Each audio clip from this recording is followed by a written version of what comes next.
Mums laikam tāds teiciens, tu tā kā nepiesauc nelaimi, ja tāpēc mēs no tā vispār tā kā izvairamies par to domāt. Un ka vēl jau vairāk, ja tu samaksā par to naudu, tā kā samaksā naudu par to, lai notiktu nelaime. Man tā pašai bija ar meitu, kur viņa man vienkārši dejo rāda, kā viņa dejo, un uz līdzenas grīdas nokrita tā, ka 2 zobi ārā, un tad viss asinīs, un likās, tā kā man kā cits stāstītu, liktos pilnīgs kaut kāds ārprāt. Bikses kā tajā laikā bieži vien pirka 2 izmēri pa lielu tā, lai nepirktu katru gadu jaunas bikses. Tad es skrēju, vienkārši uzkāpu uz staras, noktu, roku salausti. Ir atkarīgs no vecāka, jo dažreiz ir tā, ka vecāki pasaka, viņš tur kaut kā nedaudz uzspēlē to 2 reizes nedēļas iet treniņos, izrādās, ka ir Latvijas izlases sastāvā, brauc pa pasaules čempionātiem. Kas ir noteikti lētāk nekā apdrošināt auto, nekā octa vai kasko, un drīzāk arī lētāk nekā tā māja, kur apdrošina. Mēs bieži runājam par bērnu audzināšanu, veselību un izglītību, bet ir viena tēma, kas nereti paliek zem tepiķa. Līdz brīdim, kad notiek negadījums. Tā ir ģimenes finansiālā drošība brīžos, kad viss nenotiek pēc plāna. Dārgākais, kas var būt, ir mūsu pašu un īpaši bērnu veselība, bet bieži vien aizmirstam par iespēju izmantot apdrošināšanas sniegto atbalstu gan veselības prevencijā, gan jau nelaimes gadījumu laikā. Bet vai tiešām apdrošināšana strādā mūsu labā? Vai varam uz to paļauties un mierīgāku sirdi dzīvot ikdienas? Lai viestu skaidrību šajos juridiskajos labirintos, esam uzaicinājuši apdrošināšanas balta ekspertus Armandu Lagonu un Māju Rabinoviču, kuri ikdienā palīdz ģimenēm sakārtot tieši šos riskus. Šodien parunāsim par tādu īpaši specifisku varbūt tēmu par nelaimes gadījumu apdrošināšanu. Kaut kā mums tā Latvijā, varbūt arī citu valsts, jūs varbūt zināsiet, variet pastāstīt, kad ir tā mašīnas apdrošināšana reizi gadā, tāpēc, ka ir obligāti.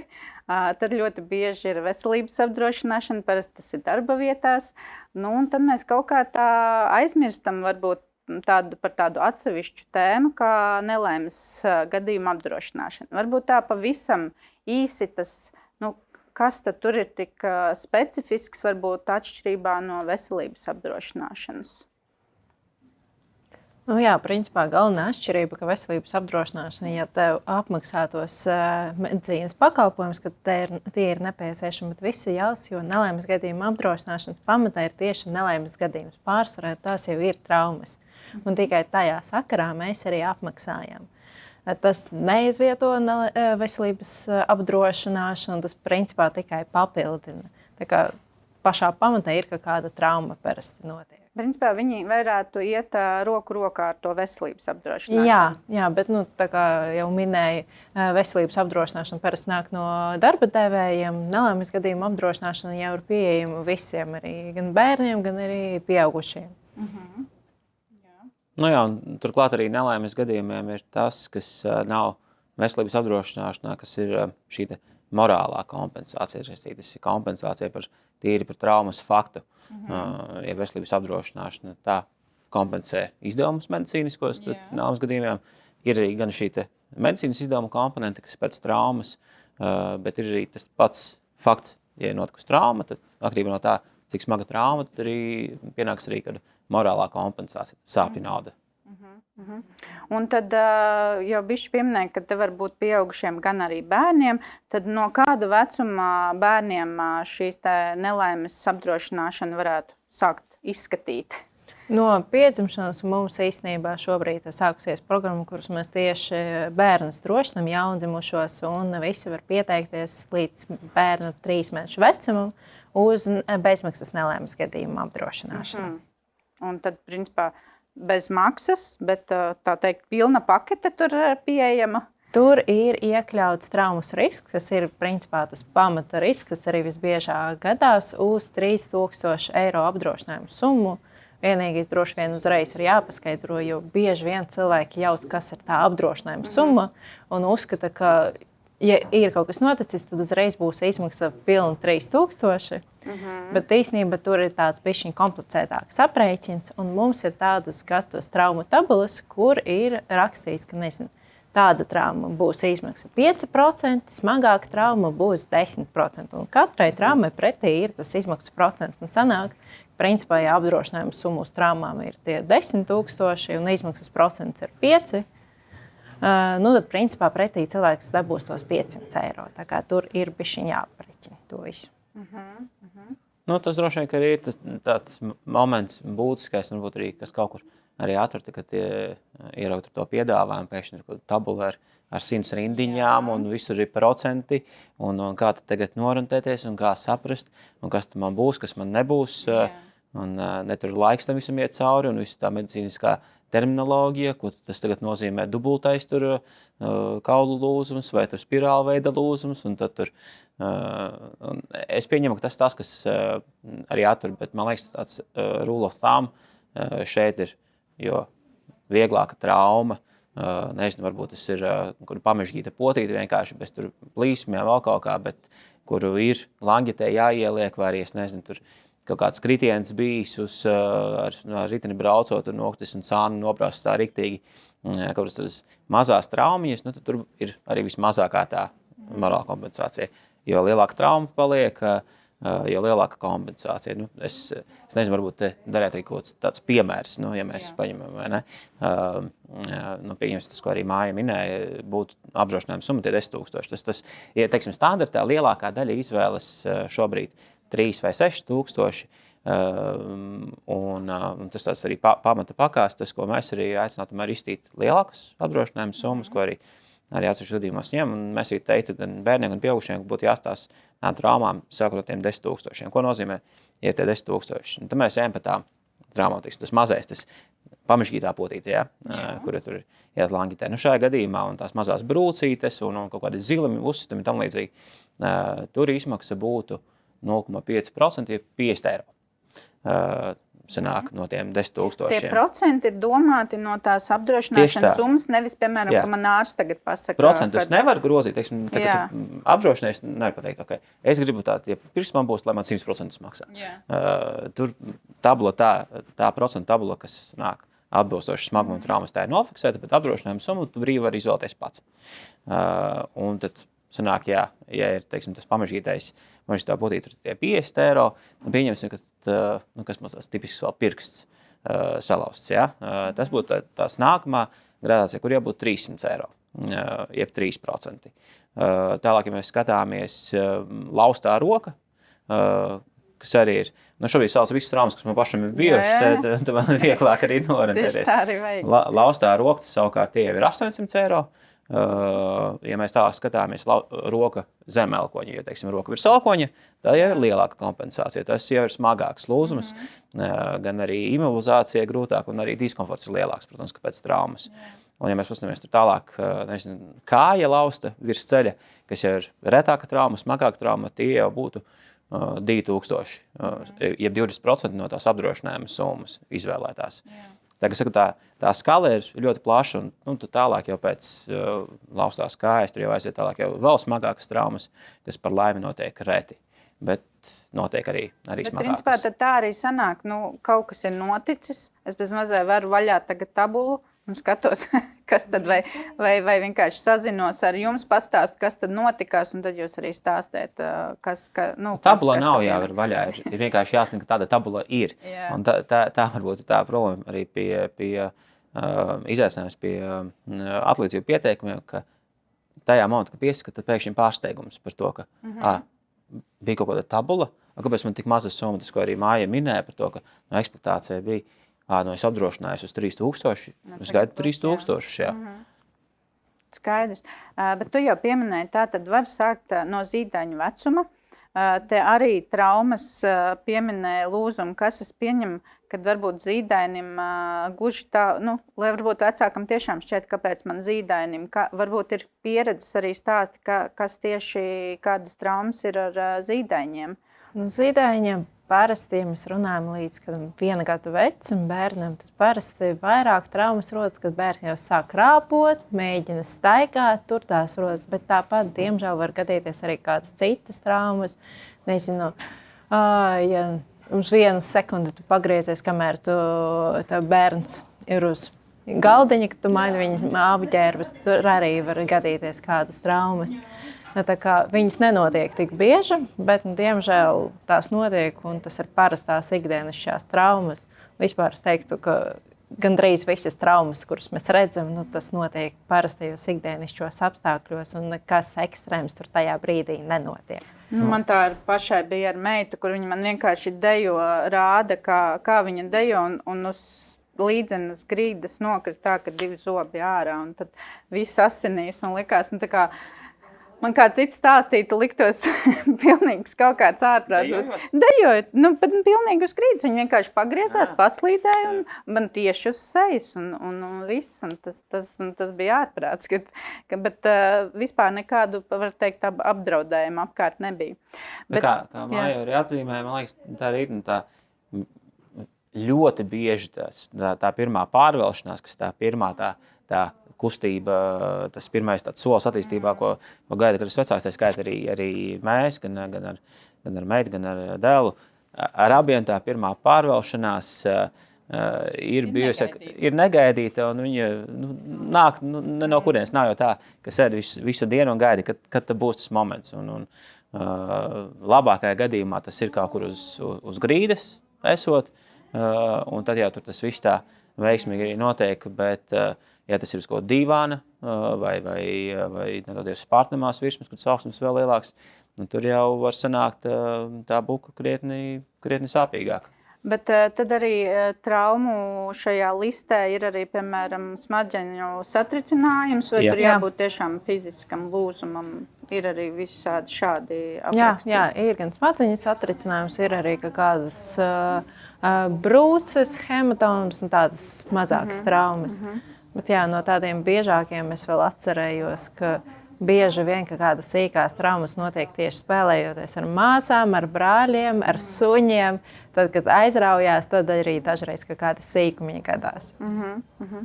Un, kā tu minēji, tātad jūs piedāvājat bezmaksas līdz tam gadam, tā kā zīdainītim, ja?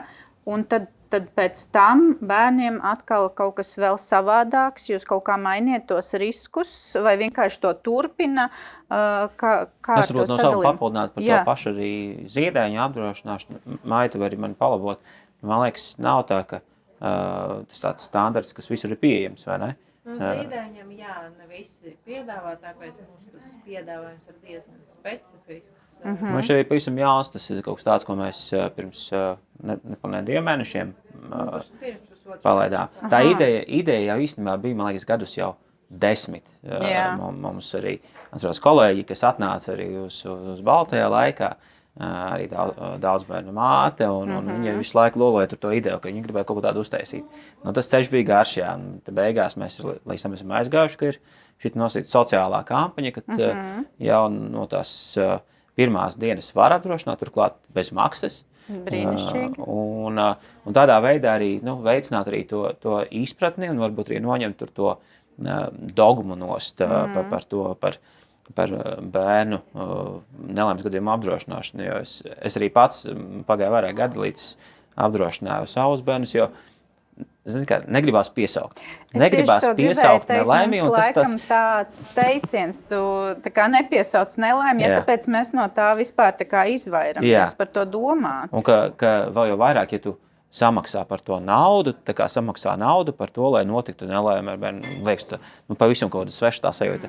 Tajā pašā laikā, ko mēs redzam gan no šīs te aktivitātes par jaundzimušu apdrošināšanu, gan arī no kampaņas, kas mums jau 5 gadus notiek traki drošā vasarā, kur visu vasaras garumā var bērnus bez maksas apdrošināt. Es esmu jau pieteikusies, paldies. Tur ļoti daudz apdrošinās, un man liekas, tur tā arī varbūt dogma tā pazūd par to, ka, ja tas ir bez maksas, tad nav tā sajūta, ka tu maksā par to, lai bērnam kaut kas slikts notiktu. Ja tas jau nav mērķis, un man liekas, es arī pats pāris gadus arī apdrošinājos to bezmaksas polisu, un tad beigās es domāju, ko es piesaukšu, ja notiks, tīpaši jau vairāk, tagad jau arī sāk bērni aktīvi nodarboties dažādām lietām, tās traumas paliek aizvien biežākas un biežākas, un kas, ja notiek tā trauma labāk, tu būsi ar to pārliecību, es neesmu pie vainas, jo es nepirku, pats viņš notraumēs, es neesmu pie kā vainīgs. Vai tu tomēr būsi priecīgs par to, ka tev vismaz kaut kāda tā arī kompensācija, kuru beigās ar pašam bērnam, nezinu, pateikt, hei,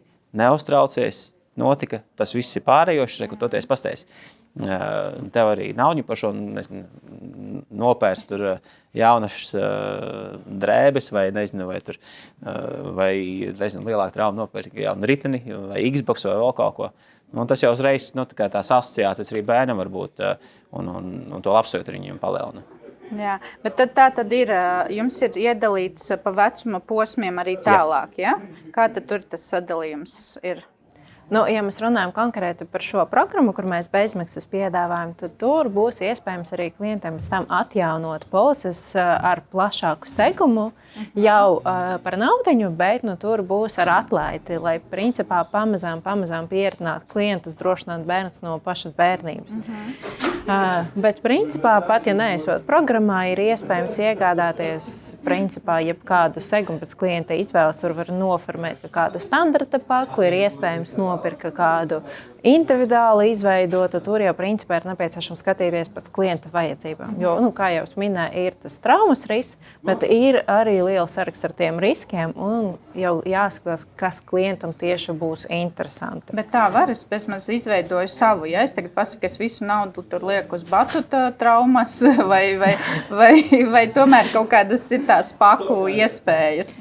Tas nav tā kā batutu traumas, jau principā būs. Tur jau vairāk iet runa, ka atsevišķi var, piemēram, pievienot medicīnas izdevumu risku, kur, piemēram, apakšā, tā skaitā apmaksās, ja būs nedod Dievs nepieciešama kāda operācija. It kā no vienas puses bērniem tā medicīna ir bezmaksas, no otrās puses nevienmēr kādas pakalpojumus var saņemt tik ātri. Nevienmēr visi pakalpojumi tiek apmaksāti, un dažreiz tās rindas jau ir pārāk garas, lai gaidītu pie kādas traumas. Un ja tu esi gatavs un spējīgs maksāt, tad, protams, tev parādās izvēles iespējas. Pie kura ārsta vest uz to operāciju, cik viņš būs prasmīgs un zinošs. Nevis, ja tu gaidi uz valsts apmaksātu, un tu gaidi. Un pie kā tu tiks, ceri, ka tev pazvanīs kādu dienu. Un ceri, ka tev būs tas ārsts pietiekami kvalitīvs un nebūs nostrādājis tikko mēs nebūtu to mājiņu. Jā. Tad sanāk, pēc tam, principā, klients var nākt pie jums, izrunāt, kādi tur riski, cik dziļi, un tad viņš jau pa lielam arī redz to saucamo tabulu, kas tad uz viņu attiecās. Jā, tieši tā kā var izvēlēties interesants riskus. Medicīna, es domāju, viens no tādiem populārākiem papildus, bet ir arī tādi bērniem specifiskāki riski, piemēram, ka tāda bērna labsajūta, zem kuras mēs apmaksājam arī, ja bērnam gadās kādu traumu, piemēram, kādu našķi, lai bērnam tas garastāvoklis uzlabotos. Vai nezinu, ja, piemēram, traumas dēļ ir nepieciešams atcelt nometni bērnam, bērns nevar doties un nometni jau bija apmaksāta. Tā kā ir tāda specifiskas lietas, kas būtu vairāk aktuāls. Tur maziem bērniem ir lietas, kur būs aktuālākas pieaugušiem. Es jau pieminēju to pašu batutu, tad, principā, tā ir, kad, te tu arī pieminēji tas, ka cilvēki varbūt neizprot līdz galam, kad ir, piemēram, tie sadalījumi. Otrs ir tomēr citreiz tās, teiksim, definīcijas, kas tad ir tā trauma, var atšķirties, ja ne tikai veselības vai nelaimes gadījumā, zinu arī, piemēram, par mājas apdrošināšanu, ka tev liekas, ka šis ir tev pienākas, bet pēc citu viņa definīcijas nē. Tad tās traumas, piemēram, man pagalmā tagad batutā bērns lec un salauž kāju, tas tad ir nelaimes gadījums, vai nelaimes gadījums man skaitās tikai uz ielas vai skolā, vai... Šeit, man liekas, šeit nav tas stāsts par definīcijām, nav jāšos, trauma, tu nav īsti nekas subjektīvs, tas tā kā izrakstāja, pierakstīts, tā arī ir, un subjektīvs nav. Tas, ka aktivitātes ir paaugstināta riska, un tādas ikdienas aktivitātes, tas ir fakts, jā.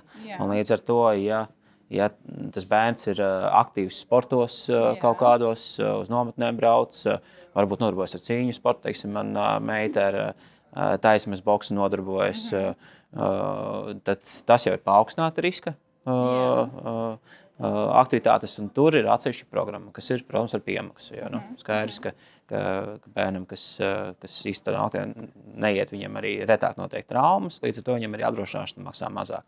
Tagad tas, teiksim, tāds būtiskais, kas sarunas laikā ir jāizrunā, un par to arī parasti arī pārdevējs pajautā. Par to, vai bērns nodarbojas kaut kādiem sportiem, vai iet uz kaut kādiem pulciņiem, jo atkarībā no tā arī tad ir jāizvēlās atbilstošā paaugstināta riska aktivitātē. Īstenībā, ko nevajadzētu aizmirst, ir pusauģi, kuri pamazām sāk dabūt kādas Motorola mopēda tiesības, vai viņi brauc ar skrējriteņiem, jo tas arī ir saprotams, ka tas ir paaugstināts risks, un par to atsevišķi arī ir jāpiemaksā nedaudz. Un to jūs drīzāk skatieties, jūs jau redzat to bērnu vecumu, un tad arī pajautājiet, ja jūs redzat, ja mēs pērkam 3-gadīgam bērnam, tad noteikti diez vai prasīs pa Motorola, bet tas tādā sarunu jūs izskatiet arī šo te vecumu. Bet arī pašam, protams, ka vecāki labāk pašam atcerēties, jo nevienmēr konkrētais pārdevējs iedomāsies pārjautāt. Es tagad arī pats atkal jau 3. nedēļa, ka es aizmirstu uzzvanīt, pateikt, lai man polisi pamaina, jo man puika tagad sāka uz futbola treniņiem staigāt. 5 gadi futbols arī ir paaugstināts risks. Es pats arī, kā futbolu spēlēju, zinu, cik tur traumas biežas bijušas un laustas pēdas un konstantie zilumi un viss pārējais. Un es pats jau arī visu laiku aizmirstu uzzinīt. Bet labā atkal ziņa ir tā, ka arī šajā gadījumā es nemācošu teikt, ka tas ir visiem apdrošinātājiem, bet vismaz mums ir tā, ka arī, ja notiek trauma, vai sakot, paaugstināta riska aktivitāte, tas nebūs reiz atteikums, jo kurā gadījumā izmaksā atlīdzība ir ar samazinājumu, bet ņemot vērā to, ka tā situācijas gadās arī, ka aizmirst to sportu pielikt klāt vai teiksim, kaut ko pārtu domāju, tas jau taču nekas tāds nav. Kas tās no sportiem, kas mums ir tāds, kas varbūt liekas, tā jau tāda parasta aktivitāte, bet īstenībā ir atkarīgs no vecāka, jo dažreiz ir tā, ka vecāki pasaka, viņš tur kaut kā nedaudz uzspēlē to 2 reizes nedēļas iet treniņos, izrādās, ka ir Latvijas izlases sastāvā, brauc pa pasaules čempionātiem. Tā kā labāk, principā, ja esi droši. Domā ar BMX, man arī draugiem arī puika ar BMX braukā. Viņam liekas, viņiem tas liekas pilnīgi normāli. Kāds tur ekstrēmais? Visi bērni arī sen brauc, vai ne? Vienīgais viņš brauc pa mežu. Protams. Caur saknēm, caur visu. Paliekam un tur kokā ildu, un tas nekas traks. Neies jau pieteikt par katru sīkumu. Principā tā sarunas gan vecākam jāmēģina tiešām izstāstīt no sirds, kas tur notiek, gan arī tad jūsu pusē mēģināt tiešām paprasīt. Jā. Un tad par tādu tīri praktisko var to saklikšķināt internetā, vai es pati redzēšu, man tur visu ķeksīši atķeksēsies, vai tomēr labāk nāk pie jums zvanīt kā personai. Un kāds tad var būt tāds vismaz kaut kāds vidējais tas izmaksas uz gadu, ja mēs par mašīnu apmēram visi zinām, cik mēs 100 atdodam, kā ir tieši šajā gadījumā? Internetā mums ir pieejams tādas jau gatavas pakas, bet principā, ja zini, ka ir nepieciešams kaut kāds īpašs, ja ir nepieciešama konsultācija, gribās to individuāli salikt, tad droši var sazināties ar mūsu pārdevējiem. Bet izmaksas tur tiešām ir ļoti dažādas, jo man liekas, viena populārākām bērnu tām pakām sakās vispār no 12 €, bet tur nebija liels apdrošinājums. Jā, gadā. Labi, un cik tad tāds, ja man ir tas BMX cilvēks mājās, tad kāda būtu apmēram tā izmaksa? Par paaugstinātajiem sportiem tur noteikti paaugstināta arī sportiem māja labāk zinās, bet ja mēs atgriežamies pie tā piemēra, ko minējam par tiem 10,000 uz traumām, kas ir tas, ko arī es viennozīmīgi rekomendētu ar to arī sākt, un tad tur tā apdrošināšanas prēmija ir aptuveni kaut kādiem 10 € mēnesī, 10–11 € mēnesī. Tātad ļoti optimāli. Kas ir noteikti lētāk nekā apdrošināt auto, nekā octa vai kasko, un visdrīzāk arī lētāk nekā tā māja, kur apdrošina. Un te droši vien, ka ir tas tāds priekšstats, ka tas noteikti ir dārgi un tā, bet arī māja atzīmē standarta pakas ir vispār. Ir īpaši, ja mēs skatāmies, mums ir 2 varianti. Mums var apdrošināt atsevišķi nelaimes gadījumus, var apdrošināt arī tā saucamā, kā mēs iekšienē saucam to par ģimenes polisi. Ģimenes polisi, kur var apdrošināt visu, kas saistās ar tevi un tavu mājsaimniecību, izņemot mašīnu. Mašīnas tā kā atsevišķi, bet e-pols var apdrošināt gan māju, gan iedzīvi, gan atbildību, ja negadījumā kaut ko tu vai tavi bērni nodara citiem cilvēkiem, gan nelaimes gadījumus, gan gada ceļojumus, kas ir jauns atkal produkts, kuru mēs pirms pāris gadiem ieviesām. Mājdzīvnieku turpat arī var apdrošināt.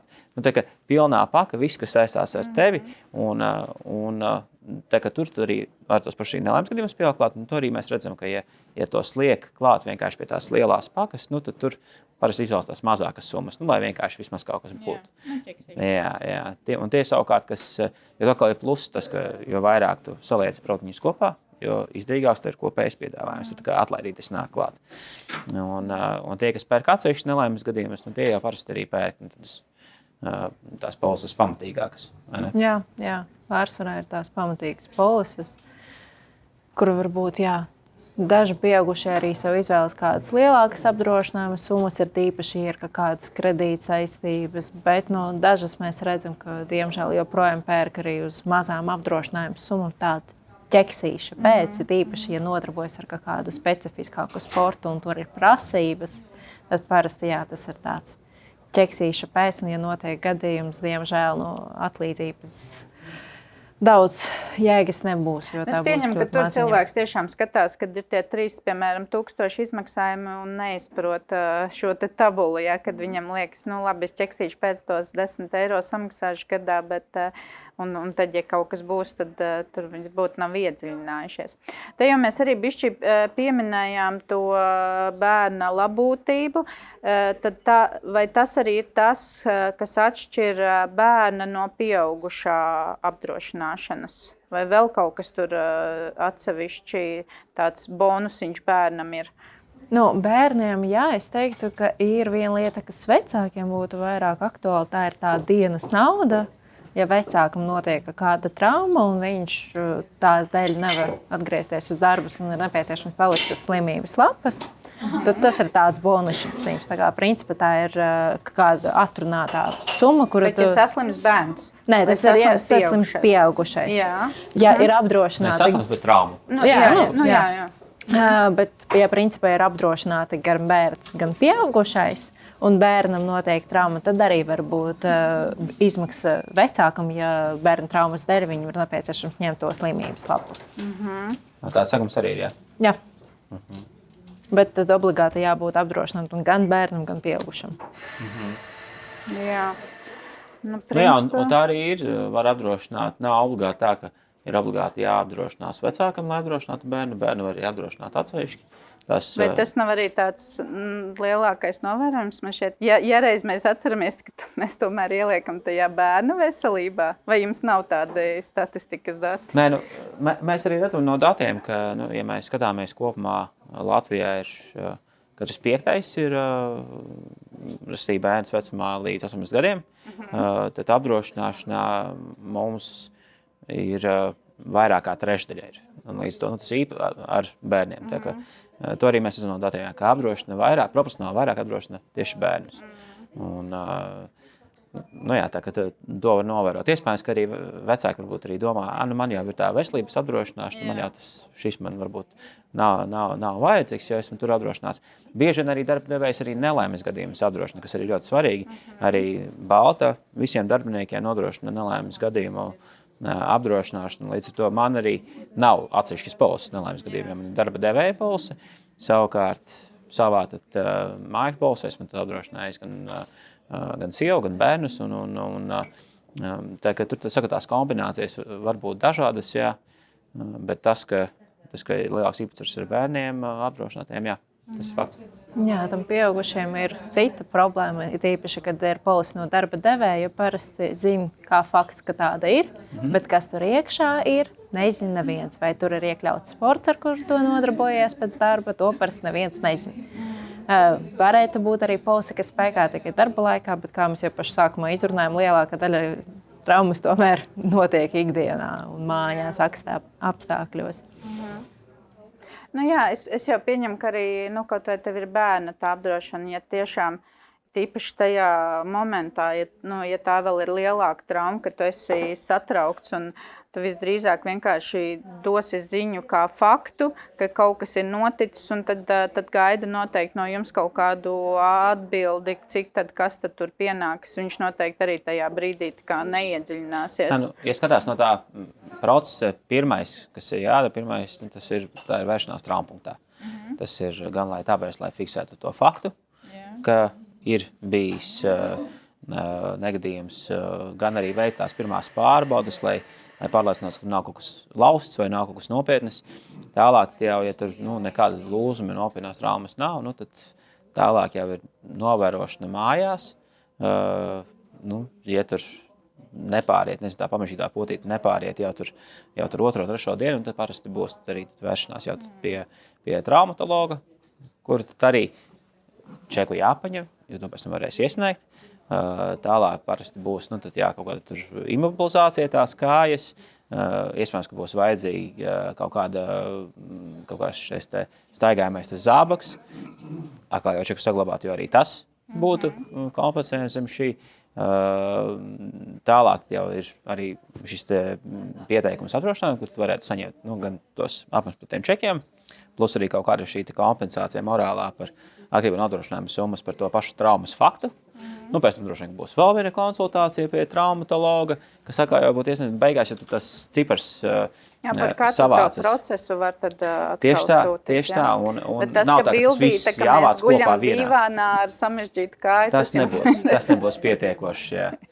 Jā, un kad teici par to vasaras piedāvājumu, tad es arī zinu, kad ja apdrošina, pieņemsim uz gadu, vai tad jūs arī atgādiniet, kad tas gads ir pagājis, vai kaut kas mainījies, vai turpināt. Jā. Tad vecāks par to var būt droši, kad, ja par laimi gads ir pavadīts bez traumām un neesat sazinājušies, tad tik un tā tad sazināsies arī par turpmāko. Es ceru, ka arī tad tiek šie jautājumi uzdoti, vai tiešām kaut kas pamainījies, tas pats pulciņš.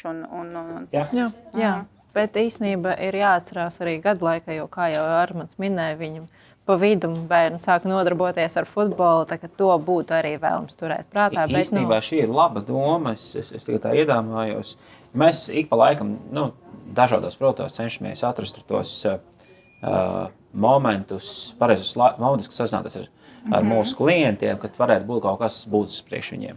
Īstenībā, ja mēs tā padomājam, tiem, kuriem ir apdrošināti bērni, septembris ir augusta beigas, septembris sākums, tāds īstais laiks, kad viņiem uzrakstīt, hei, sācies jaunais skolas gads, varbūt ir jaunas intereses, varbūt ir jauni pulciņi parādījušies. Ja tā ir, sazinies ar savu konsultantu painformē un veic izmaiņas polises īstenībā. Šo mēs varētu ieviest. Īstenībā kaut vai tagad uzrakstīt un pajautāt labāk. Katram jau principā gada laikam ir kaut kas tāds īpašs. Ja vasarā mēs daudz spēldamies un skrienam, ziemā mēs varam paslīdēt uz ledus, arī vienkārši ejot mājās. Tā kā, Braukšana ar ragviņām mums nav speciāli jādrošina, vai ne? Braukšana ar ragviņām, nē. Parasti tas, kas atsevišķi jāatrunā, ir tieši tie pulciņi, un tie jau pārsvarā sākās ne oktobra vidū. Vienīgais tikai jau uz vasaras nometni kaut kādu specifisko bērns ir izdomājis aizbraukt, kur ir kāda specifiskā nodarbošanās ar sportu. Bet pārsvarā visas parastās nometnes, tas jau arī ir standartā iekļauts. Un sezonālās traumas arī. Tas laikam jau ir no tā pulciņa turpinājums, ka tad jau pa lielam tas tā kā arī turpinās. Labi. Tad atceramies, ka šis ir atsevišķs punkts, nevis kā veselības apdrošināšana, bet noteikti nelaimi nepiesauksim, drīzāk sev pasargāsim sevi un ģimeni. Noteikti tad arī atceramies par šādu punktu, ka pie Baltas var vērsties par nelaimes gadījumu apdrošināšanu un īpaši tad jaunajiem vecākiem šo bezmaksas iespēja zīdaiņiem. Paldies par sarunu! Paldies! Ja.